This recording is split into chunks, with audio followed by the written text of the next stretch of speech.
A kao jedna... Recimo, evo, ovo je cupi.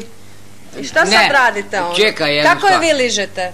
Ovako, evo, recimo, to je to. Ne šupin, reci, to je pička. Evo, istina.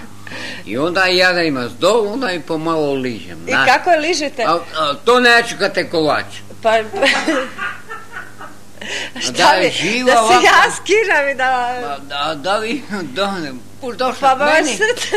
Dodi k meni, buš vidjela kak ja onda to delam. Či smo malci su ližem. Dok se Gregor raširi, razli. Da? A ko je Gregor? Vrak te stori. A ima razno vrste pički, bamo posmat.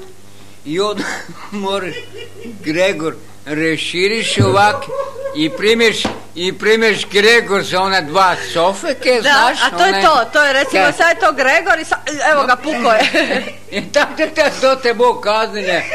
Da? To ti je to ti je pizda. Onda ćete me ližati cijeli život. To ti je pizda. No, i tak lepo reširiš i onda malo ideš. A dole mora biti, ispod pičke mora biti gač, znaš. I onda malo... Jebat.